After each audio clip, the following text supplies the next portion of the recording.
നമ്മുടെ പ്രിയപ്പെട്ട ഫ്രാൻസിസ് മാർപ്പാപ്പ കാലം ചെയ്ത വിവരം എല്ലാവരും അറിഞ്ഞിരിക്കുമല്ലോ. നമ്മുടെ പ്രിയപ്പെട്ട ഫ്രാൻസിസ് മാർപ്പാപ്പയെ പറ്റി നമുക്ക് കൂടുതൽ അറിഞ്ഞാലോ. ജോർജ് മാരിയെ ബെർഗോഗ്ലിയോ 17 ഡിസംബർ 1936 ജനിച്ചു. 2013 മാർച്ച് 13 മുതൽ 2025 മരിക്കുന്നതുവരെ കത്തോലിക്ക സഭയുടെ തലവനും വത്തിക്കാൻ സിറ്റി സ്റ്റേറ്റിൻ്റെ പരമാധികാരിയുമായിരുന്നു അദ്ദേഹം. അമേരിക്കകളിൽ നിന്നും ദക്ഷിണാർദ്ധഗോളങ്ങളിൽ നിന്നുമുള്ള ആദ്യത്തെ പോപ്പും 8-ാം നൂറ്റാണ്ടിലെ സിറിയൻ പോപ്പ് ഗ്രിഗറി 3 ശേഷം യൂറോപ്പിന് പുറത്ത് ജനിച്ചതോ വളർന്നതോ ആയ ആദ്യത്തെ വ്യക്തിയുമായിരുന്നു അദ്ദേഹം. അർജന്റീനയിലെ ബ്യൂണസ് ഐറിസിൽ ജനിച്ച ബെർഗോഗ്ലിയോ ഗുരുതരമായ രോഗത്തിൽ നിന്ന് മുക്തനായതിനെ തുടർന്ന് 1958 ജെസ്യൂട്ടുകളിൽ ചേരാൻ പ്രചോദനം ഉൾക്കൊണ്ടു. 1969 അദ്ദേഹം കത്തോലിക്ക പുരോഹിതനായി അഭിഷിക്തനായി. 1973 മുതൽ 1979 വരെ അദ്ദേഹം അർജന്റീനയിലെ ജെസ്യൂട്ട് പ്രൊവിൻഷ്യ സുപ്പീരിയർ ആയിരുന്നു. 1998 ബ്യൂണസ് ഐറിസിൻ്റെ ആർച്ച് ബിഷപ്പായി സ്ഥാനമേറ്റു. 2001 ജോൺ പോൾ രണ്ടാമൻ മാർപ്പാപ്പ അദ്ദേഹത്തെ കർദിനാളായി നിയമിച്ചു. 2013 ഫെബ്രുവരി 28 ബെനഡിക്ട് 16 മാർപ്പാപ്പ രാജിവെച്ചതിനെ തുടർന്ന് മാർച്ച് 13 ഒരു പാപ്പൽ കോൺക്ലേവ് ബെർഗോഗ്ലിയോയെ അദ്ദേഹത്തിൻ്റെ പിൻഗാമിയായി തെരഞ്ഞെടുത്തു.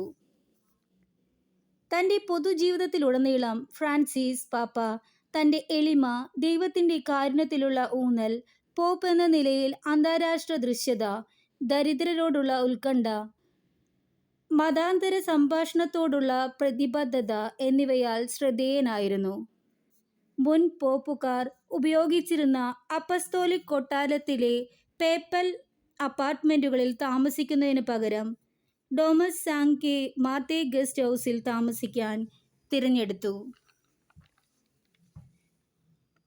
റോമൻ ക്യൂറിയയിലെ ഡികാസ്ട്രികളിൽ സ്ത്രീകളെ ഫ്രാൻസിസ് പൂർണ്ണ അംഗങ്ങളാക്കി.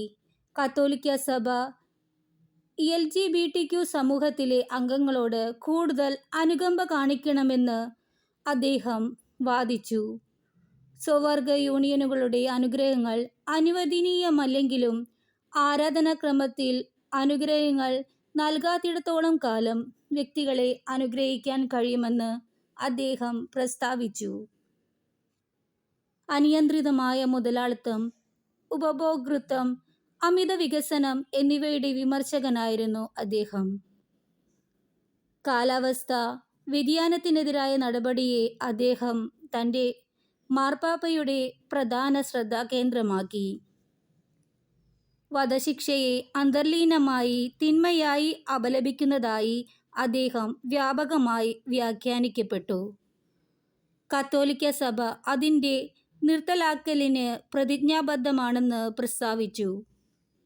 അന്താരാഷ്ട്ര നയതന്ത്രത്തിൽ ഫ്രാൻസിസ് പാപ്പ വലതുപക്ഷ ജനകീയതയുടെ ഉയർച്ചയെ വിമർശിച്ച സ്വവർഗരതിയെ കുറ്റവിമുക്തമാക്കണമെന്ന് ആവശ്യപ്പെട്ടു.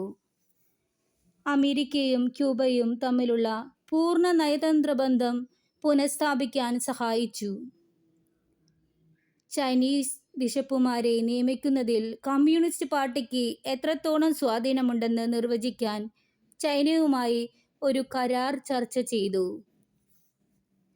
അഭയാർത്ഥികളുടെ ലക്ഷ്യത്തെ പിന്തുണച്ചു.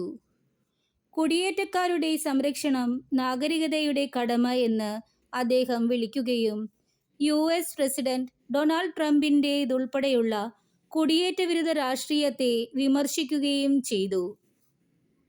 2022 കനേഡിയൻ തദ്ദേശീയ ജനതയുടെ സാംസ്കാരിക വംശഹത്യയിൽ സഭയുടെ പങ്കിന് അദ്ദേഹം ക്ഷമാപണം നടത്തി. ഫ്രാൻസിസ് സിനഡാലിറ്റിയെക്കുറിച്ചുള്ള സിനഡ് വിളിച്ചുകൂട്ടി. അത് അദ്ദേഹത്തിൻ്റെ മാർപ്പാപ്പയുടെ പരിസമാപ്തിയും 2-ാം വത്തിക്കാൻ കൗൺസിലിനു ശേഷം കത്തോലിക്ക സഭയിലെ ഏറ്റവും പ്രധാനപ്പെട്ട സംഭവമാണെന്ന് വിശേഷിപ്പിക്കപ്പെട്ടു.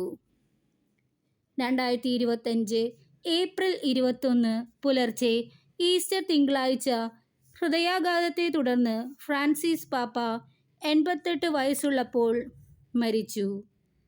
തലേ ദിവസം ഈസ്റ്റർ ഞായറാഴ്ചയാണ് അദ്ദേഹം അവസാനമായി പൊതുവേദിയിൽ പ്രത്യക്ഷപ്പെട്ടത്. നമ്മുടെ തലവനായ, നമ്മുടെ പിതാവായ നമ്മുടെ ഫ്രാൻസിസ് പാപ്പായെ നമുക്ക് സ്നേഹിക്കാം. ഫ്രാൻസിസ് പാപ്പായെ നമുക്ക് അനുസ്മരിക്കാം. അദ്ദേഹം ചെയ്ത പ്രവൃത്തികളെപ്പറ്റി നമുക്ക് അയവിറക്കാം. നമ്മുടെ പിതാവായ, സ്നേഹപിതാവായ ഫ്രാൻസിസ് മാർപ്പാപ്പയുടെ ആത്മശാന്തിക്ക് വേണ്ടി നമുക്ക് പ്രാർത്ഥിക്കാം.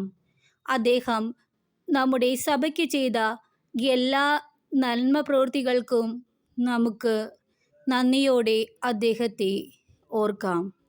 അദ്ദേഹത്തിൻ്റെ ആത്മശാന്തിക്ക് വേണ്ടി പ്രാർത്ഥിക്കുകയും അദ്ദേഹത്തിന് ആദരാഞ്ജലികൾ അർപ്പിക്കുകയും ചെയ്യാം.